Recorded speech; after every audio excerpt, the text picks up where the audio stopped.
8강 사회주의 노동운동사 강의를 담당한 성두현입니다. 네, 반갑습니다.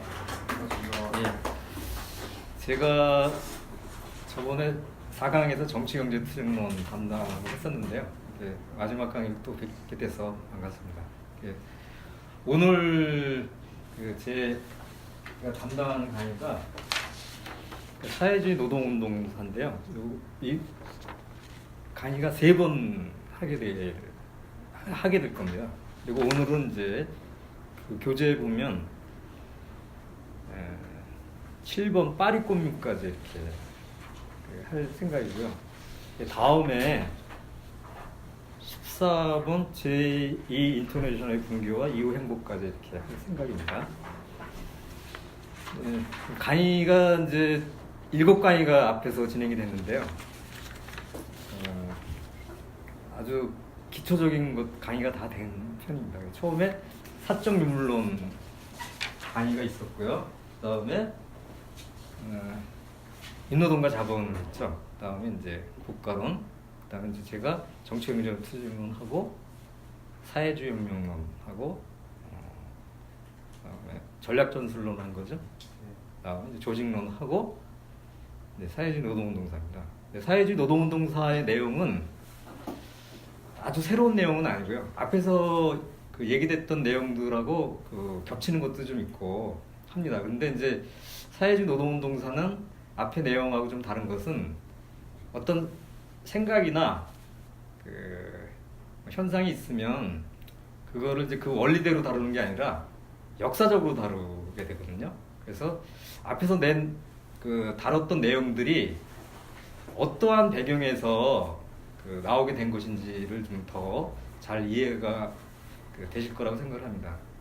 그리고 사회주의 노동운동사는 이제 우리가 뭐 꼭 노동운동사가 아니더라도 역사 공부를 하잖아요.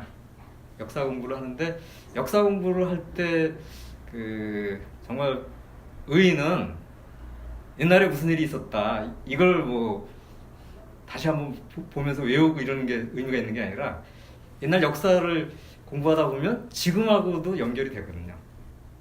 지금의 입장에서 다시 한번 과거를 되돌아보면서 또 현재를 보게 되는 방식이 되기 때문에 저는 이제 사회주의 노동운동사를 공부를 하시게 되면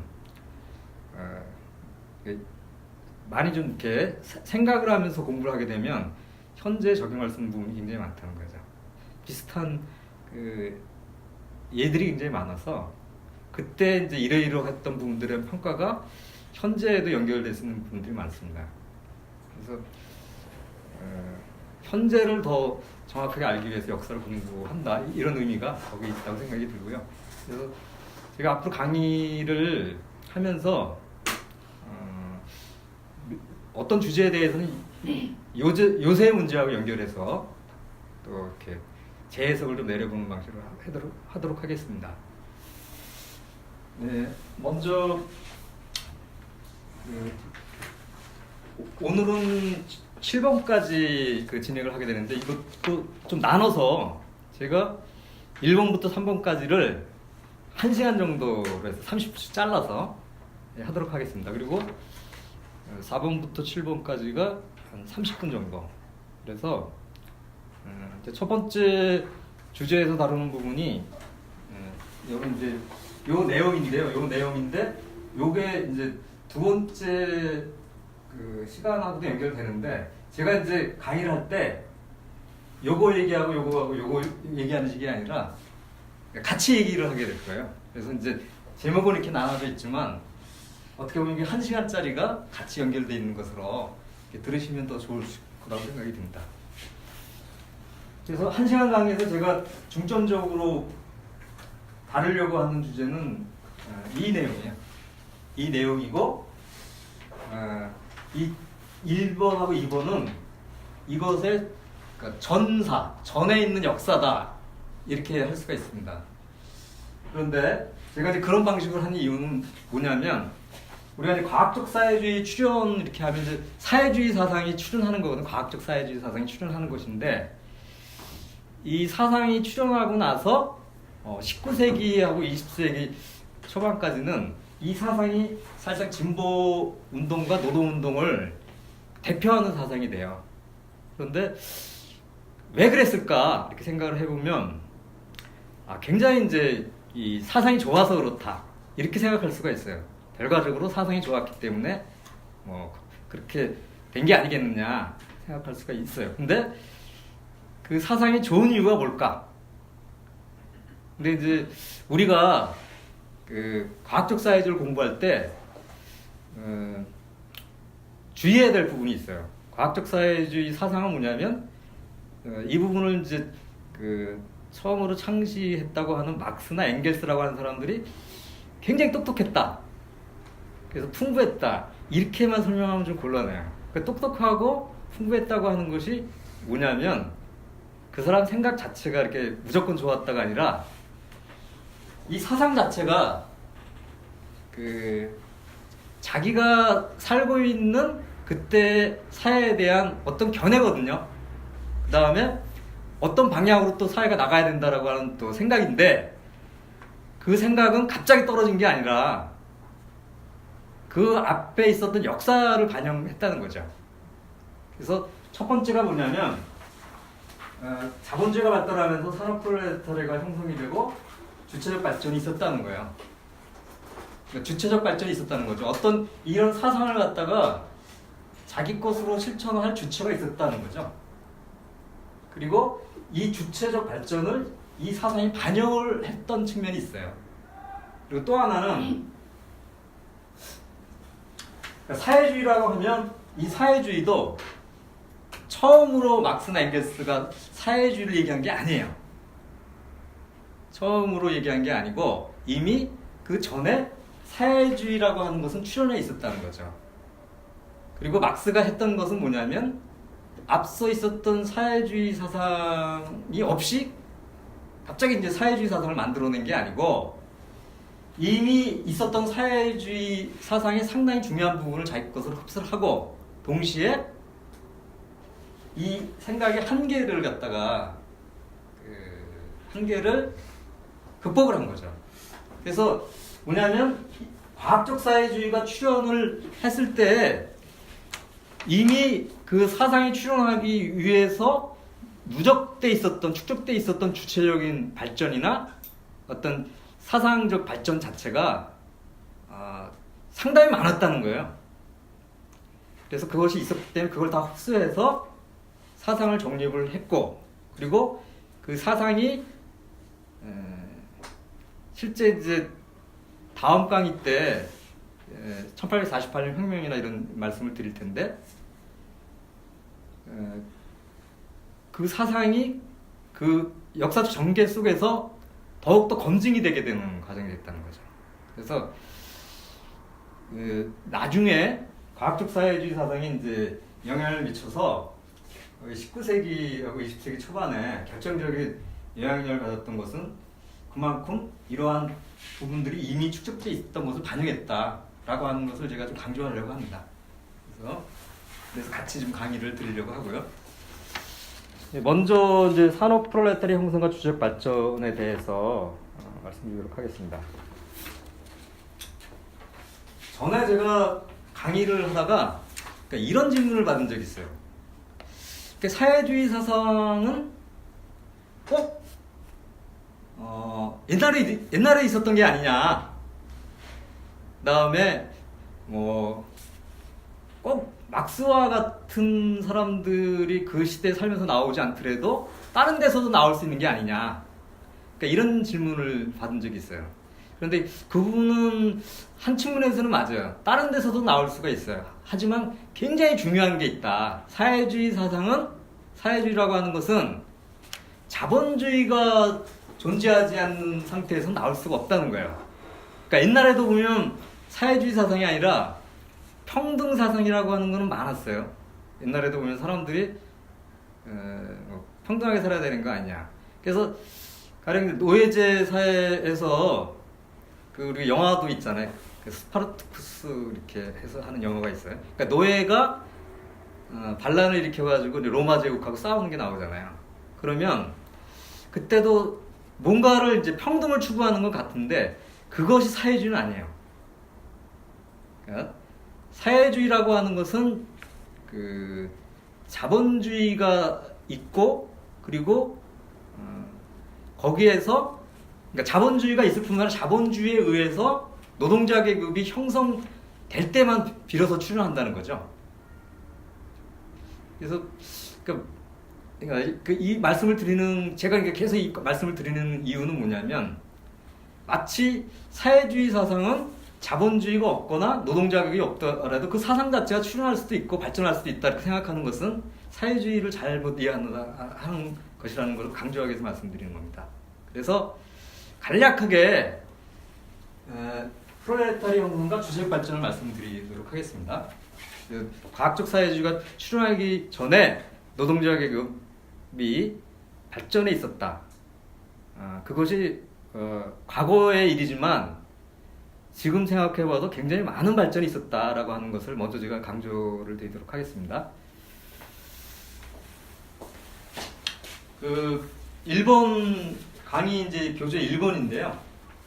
여기서 이제 자본주의가 형성돼야 된다라고 하는 부분은 제가 그냥 넘어가도록 하겠습니다. 여기서 이제 강조를 드릴 부분은 이제 자본주의가 발전하니까 노동자 계급이 이제 형성이 되는데 노동자 계급이 자본주의가 발전하면서 어떻게 발전을 해 들어갔느냐 이 부분을 좀 말씀드리도록 하겠습니다. 그래서 자본주의는 보통 이제 우리가 자본주의 그러면 두 단계로 설명을 해요. 하나가 뭐냐면 매뉴팩처라고 합니다. 매뉴팩처라고 하고 그다음에 기계제 대공업 이렇게 얘기를 하는데 이 부분은 이제 노동자 계급의 발전에 굉장히 결정적인 영향을 미치기 때문에 중요하게 또 바라봐야 돼요. 매뉴팩처는 뭐냐면 메뉴가 영어로 손이에요. 그 팩처는 이제 공장이라는 뜻이기 때문에 이게 이제 공장제 수공업이거든요. 그래서 이때는 이제 사람들이 모여서 그 일을 하는데 대체적으로 기술은 기계를 쓰는 게 아니라 도구를 쓰는 거예요. 주로 사람이 하는. 그래서 뭐 마차를 만든다거나 뭐 이런 것들이 대표적인 얘기고 뭐 반을 만드는 거. 사람들이 많이 모여서 해요. 모여서 하지만 기계를 써서 하는 건 아니고 도구를 써가지고 모여서 하는데 근데 매뉴팩처 단계에서는 옛날에 비해서는 사람들이 굉장히 많이 모여서 일을 하는 거예요. 그런데 커봤자 그 당시에는 정말 큰 작업장이라고 해도 그러니까 200명 정도면 굉장히 큰 거예요. 그 당시에는. 그러니까 그런 단계로부터 이제 자본주의가 첫 단계는 그렇게 가는데 발전하다 보면 이제 그게 아니라 기계를 쓰면서 기계제 대공업으로 가서 공장들이 엄청나게 커지죠. 요새는 뭐 큰 기업체라고 하면 한 1000명 고용을 해가지고 큰 기업체라고 그 평가를 못 받죠. 거의 뭐 한 5천 정도는 되고 한 몇만이 돼야. 근데 그때 이제 모여서 할 때 일을 하는 방식은 손으로 하는 그런 도구를 써서 하는 게 아니라 거의 기계를 써서 하죠. 그리고 뭐 자동차를 만든다 그러면 그 자동차를 하나를 만들기 위해 사람들이 이렇게 막 손으로 이렇게 한다기보다는 좀 컨베이어 벨트가 있으면 그 작업 공정에 맞춰가지고 엄청난 기계의 도움을 가지고 하게 되는 거죠. 그래서 가령 용접 같은 경우도 손으로 하는 게 아니죠. 요새는 거의 로봇 같은 시설을 도입을 해서 용접 부분은 이제 로봇을 해서 하죠. 근데 직접 조립하는 건 또 사람이 해야 되고. 하지만 대체적으로 그 중심이 되는 거는 이제 기계가 되는 거죠. 그런데 이것이 이제 노동자들한테 어떤 영향을 주냐면 처음에 이제 매니팩처 단계를 했을 때는 노동자들이 모여 있지만 그렇게 많이 모여 있는 것도 아닙니다. 그리고 이제 이 당시에는 그래서 주로 이미 노동자들이 이제 그러니까 자본주의가 있는 데에서는 항상 자본하고 이제 싸웠는데 그때 보면 이제 싸움 형태를 보면 주로 파업도 하지만 태업이나 이런 것들이 굉장히 많았어요. 일을 안 하는 방식으로.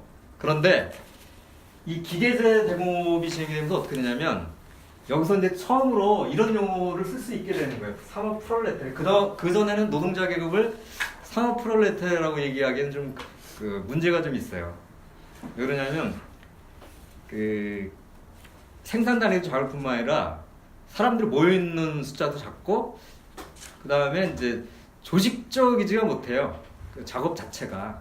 그런데 이렇게 이제 기계제 대공업이 되면서 어떻게 되냐면 사람들이 엄청나게 모여 있게 되고 그리고 공장 하나하나의 공장에 모일 뿐만 아니라 그 노동자들이 한 지역에 막 모이게 되는 거죠. 그래서 실제 역사에서 보면 대부분 이제 그 산업혁명 시기에 영국 같은 경우에 굉장히 큰 도시들이 이제 등장을 하는데 대부분의 이제 이 면제품을 만드는 도시들은 처음에는 허허 벌판이었어요. 허허 벌판인데 거기다 이제 공장을 짓기 시작을 해가지고 뭐 30만씩 모이기도 하고 하는 그렇게 된 거죠. 그래서 어떻게 되냐면 그 비로소 그 노동자 계급이 어떤 계급으로서 자기의 어떤 힘을 발휘할 수 있는 조건이 됐고 그래서 우리가 이제 이때 비로소 산업 프롤레타리아가 나왔다고 이렇게 얘기를 합니다. 그러니까 이제 조직화가 되는 거죠. 근데 이제 처음에는 노동조합이 곧바로 나오지는 않았어요.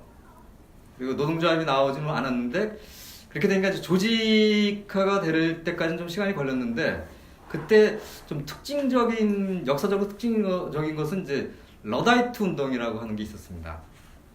그래서 우리나라에서 이 번역을 기계 파괴 운동 이렇게 얘기를 좀 하는데 정확하게 얘기하면 러다이트라고 하는 건 어떤 상징적인 뭐 왕인데 왕을 상징하는 건데 좀 이렇게 상징적인 표현이에요.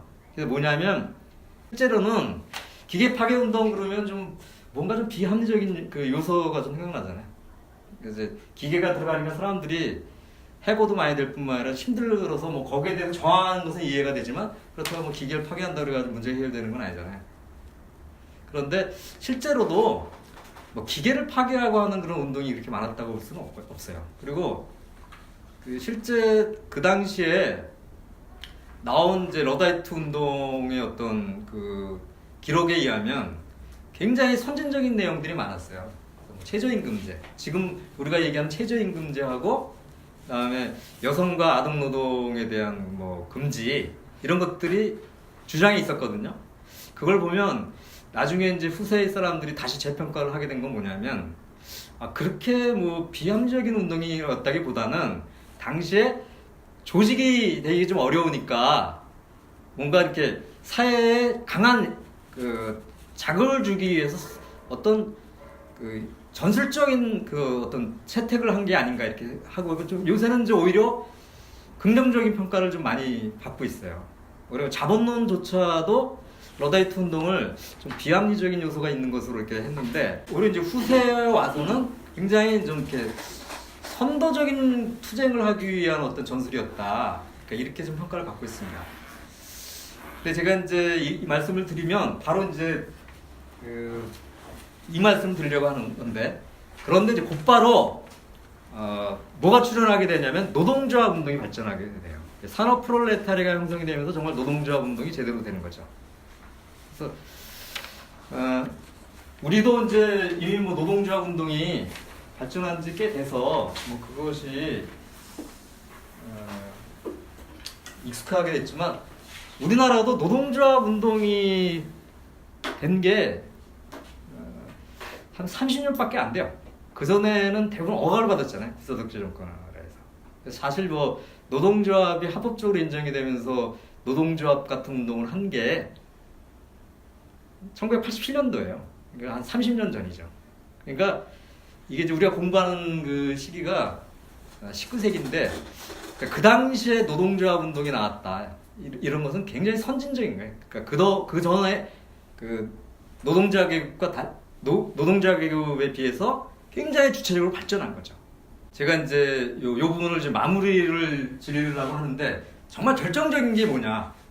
노동조합 운동만이 발전한 게 아니라는 거예요. 근데 이미 그 당시에 어떤 단계까지 가냐면 그러니까 그 노동자들이 옛날에는 자본가들이 이제 자유주의적 자본가들이 봉건 사회하고 봉건 세력과 많이 싸웠잖아요. 프랑스 대혁명에서도 그렇고 그 프랑스나 이런 나라에서는 19세기에 계속 뭐 왕정복고도 됐다가 또 혁명도 했다 이렇게 이게 반복이 돼요. 근데 그때까지만 해도 어떻게 되냐면 그 부르주아지들의 투쟁에 노동자들이 적극적으로 참여하는 형식이었어요. 그런데 19세기 이제 중반에 오면 어떻게 되냐면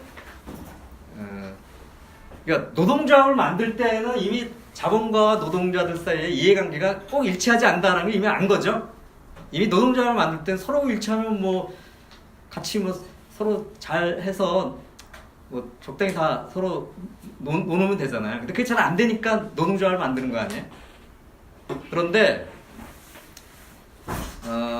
그 정도의 어떤 노동자 계급과 자본가들 사이에 어떤 이해관계의 차이가 있다라고 하는 것을 이미 알고 있었는데 이 시기에 와서는 그 정도가 아니라 정치적으로도 이제 더 이상 노동자들이 자유주의자들의 어떤 뒤를 쫓아다니면서 일종의 이제 뭐 행동하는 어떤 대중으로서가 아니라 뭔가 따로 가야 된다라고 하는, 우리가 이제 많이 쓰는 용어로 독자적으로 가야 된다라고 하는 의식이 이미 있었다는 거죠. 그래서 교재에서 말씀드리는 게 이제 세 가지로 말씀드렸어요. 근데 영국가 가장 대표적인 나라들인데 거의 비슷한 시기에 다 나왔다는 거예요. 영국에서는 어떤 게 있냐면 차티스트 운동이라고 있습니다. 차티스트 운동은 이제 인민헌장 운동인데요. 보통 선거권 주장 뭐 이런 것입니다. 그래서 노동자들이 그동안에 이제 뭐 선거권도 받지 못하고 했던 부분들이 있는데 이런 부분들에 대해서 그 요구하게 된 것이죠. 그 자세한 내용은 제가 오늘 강의에서 이걸 일일이 다 설명하는 것이 목표는 아니기 때문에 자료로 참고해 주시기 바라고요. 이게 영국에서 있었던 것입니다. 그 다음에 프랑스에서는 이제 리옹의 봉기라고 있었어요. 그래서 프랑스 리옹의 봉기는 두 번이 있었어요. 1831년하고 1834년인데 리옹의 이제 경직공들이 투쟁을 했습니다. 그래서 이것은 이제 그 전에는 이런 일이 일어나지 않았다는 거죠. 근데 이런 이제 31년에 이런 일이 처음 일어났는데 이때 실패를 하죠. 그런데 3년 후에 다시 리옹에서 다시 봉기가 일어나는데 이때는 그 3년 사이에 차이점이 있었어요. 그러니까 뭐냐면 노동자들이 그 전에는 이제 그 정치적 요구가 분명하지 않았는데 여기서 이제 공화제 요구가 나온 거죠. 공화제.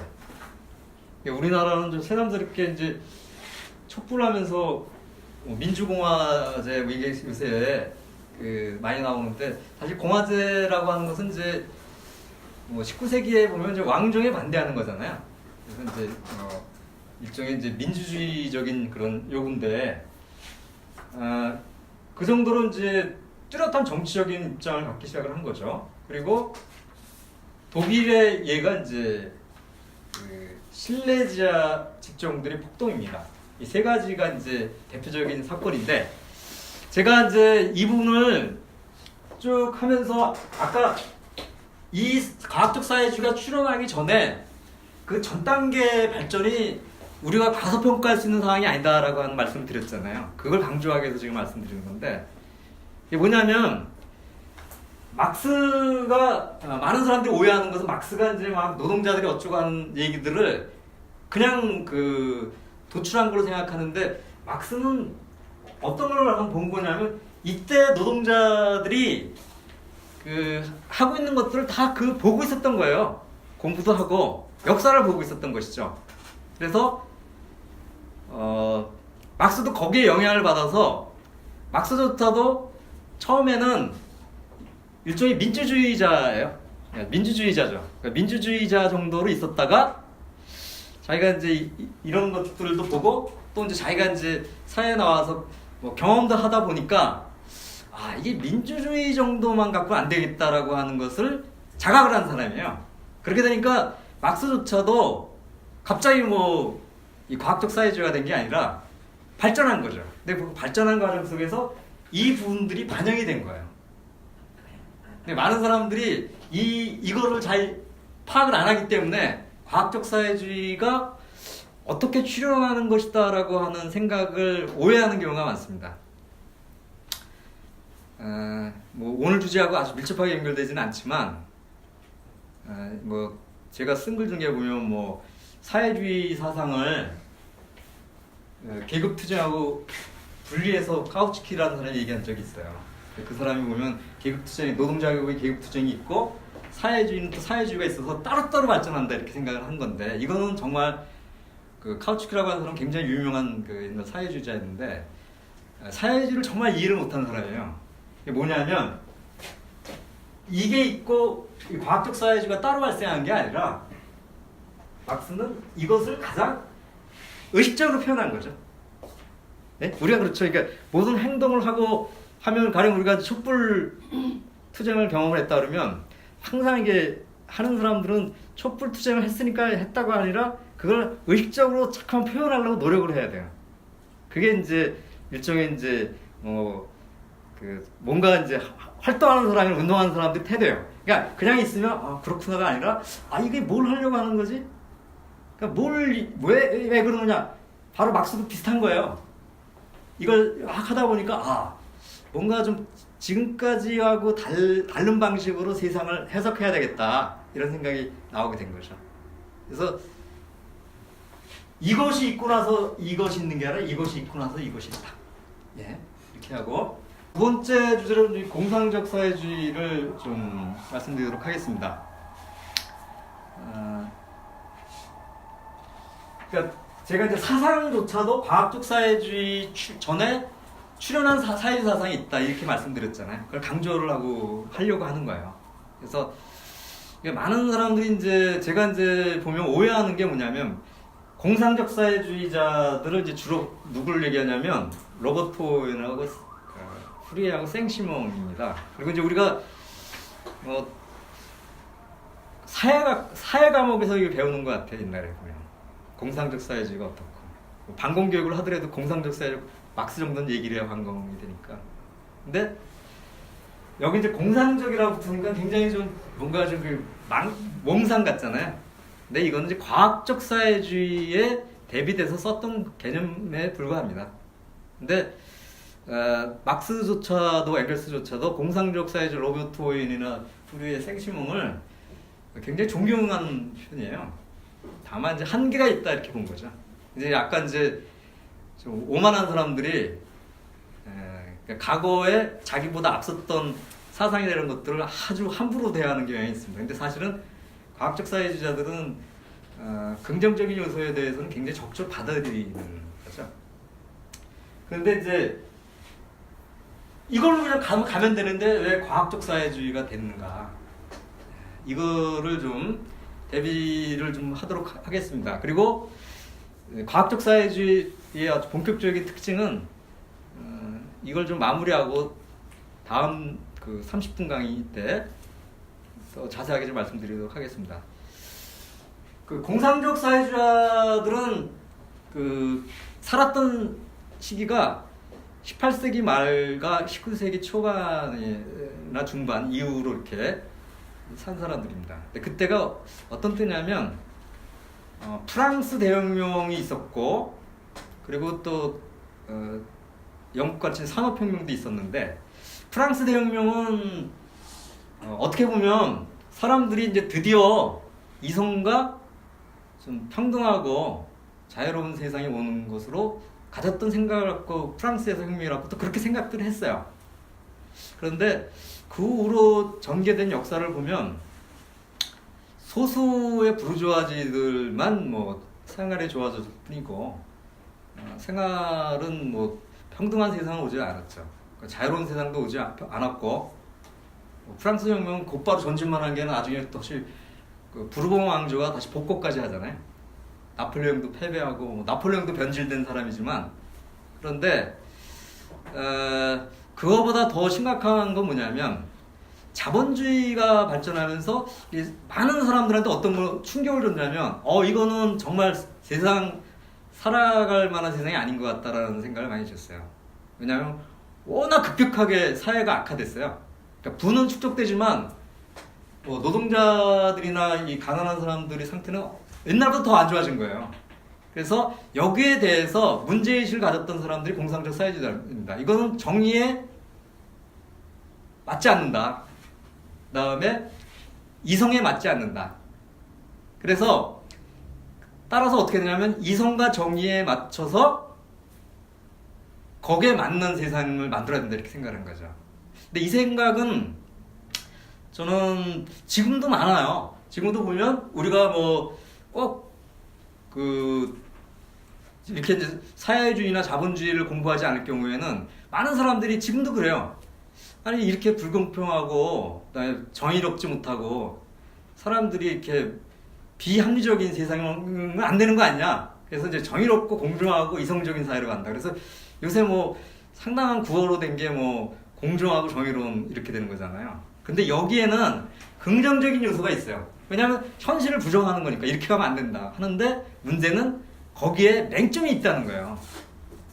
맹점이 있게 되는 거예요. 그래서 어떻게 되냐면 이 공산적 사회주의자들은 어떻게 생각했냐면 옛날에 프랑스 대혁명이나 그 자유주의 사상에서 나왔던 이성, 평등, 자유 이런 것들, 정의 이런 것들은 여전히 옳다는 거죠. 옳은데 현실이 그렇게 안 됐다. 그래서 이제는 소수만의 어떤 부르주아들만을 위한 것이 아니라 정말 모든 사람이 그것을 자기 것으로 가질 수 있는 세상을 만들어야 된다 그래가지고 대안을 찾은 거예요. 대안을 찾았는데 그때 대안은 뭐냐면 순수히 자기들 나름대로의 생각에 맞춘 거예요. 그러니까 이제 오해는 이렇게 가면 된다. 후배는 또 이렇게 가면 된다. 생시몬은 이렇게 가면 된다. 이런 거죠. 그래서 제가 이제 교재에 각각의 사람들이 생각했던 내용들이 있으니까 참고해 주시기 바라고요.